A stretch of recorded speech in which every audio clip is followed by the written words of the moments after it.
नमस्कार शेतकरी मित्रांनो, मी मच्छिंद्र सुसर आणि आधुनिक शेती तंत्राच्या एका नवीन आणि माहितीपूर्ण व्हिडिओमध्ये तुमचे सर्वांचे स्वागत।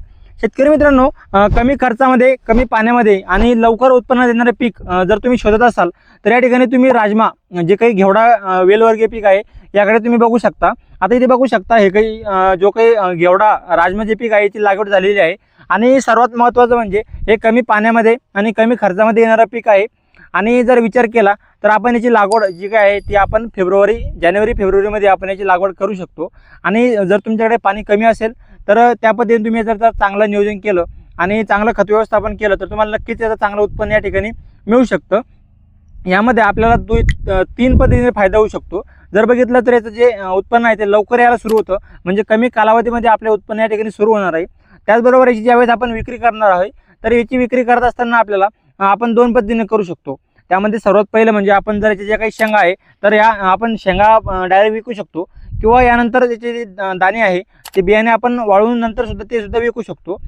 तर अशा पद्धतीने आपल्याला दोन पद्धतीने याचा फायदा होऊ शकतो। म्हणजे जर आपल्या शेंगाला चांगला भाव असेल तर आपण शेंगा विकू शकतो, आणि जर आपल्याला त्या टायमिंगमध्ये शेंगांना चांगला भाव नसेल तर आपण याचं वाळवून बियाणं सुद्धा या ठिकाणी विकू शकतो। त्यामुळे आपल्याला जे काही भाव आहे यामध्ये आपल्याला दोन पर्याय ठिकाणी आपल्याला उपलब्ध असतात।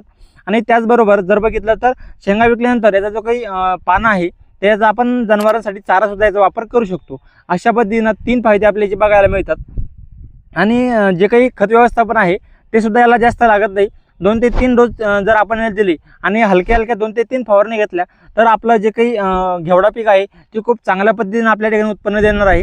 आणि आता राजमा आणि घेवडा हे जे काही पीक आहे तर हे जे घेवडा पीक आहे ते आपल्याला आपण त्याच्या मल्टिपल हार्वेस्टिंग करू शकतो। त्यामुळे आपल्याला कोणत्या तरी एका हार्वेस्टिंगमध्ये आपल्याचा भाव भेटायचे खूप चांगल्या पद्धतीने चान्सेस असतात। त्यामुळे तुम्ही जे काही घेवडा पीक आहे याच्या लागवडीकडे बघू शकता।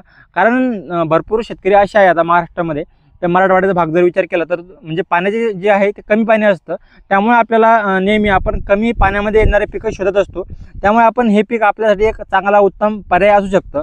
त्यामुळे तुम्ही जे काही घेवडा राजमा पीक आहे याच्याकडे तुम्ही खूप चांगल्या पद्धतीने बघू शकता। फक्त लागवड करत असताना याची जी लागवडीची वेळ आहे ती वेळ, त्यानंतर योग्य खत व्यवस्थापन, योग्य पाणी व्यवस्थापन जर चांगलं केलं तर आपण याचं चांगलं उत्पन्न या ठिकाणी घेऊ शकतो। जर तुम्हाला राजमा घेवडा हे जे काही पीक आहे याविषयी संपूर्ण माहिती हवी असेल तर तुम्ही आमचा स्क्रीनवरील नंबर आहे त्यावरती तुम्ही संपर्क करा। त्यावरती तुम्हाला पूर्ण लागवडीची वेळ कोणती आहे किंवा लागवडीपासून हार्वेस्टिंगपर्यंत यामध्ये काय काय आपण नियोजन करायला पाहिजे याविषयी संपूर्ण माहिती देऊ। आणि जर तुम्हाला घेवडा की हे जे काही पीक आहे याविषयी स्टेप बाय स्टेप व्हिडिओ हवे असेल ते सुद्धा तुम्ही खाली कमेंटमध्ये सांगा।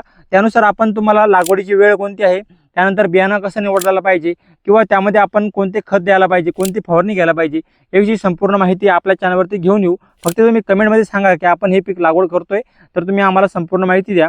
त्यानुसार आपण हे स्टेप बाय स्टेपची व्हिडिओ आपल्या चॅनलवरती घेऊन येऊ जाऊ।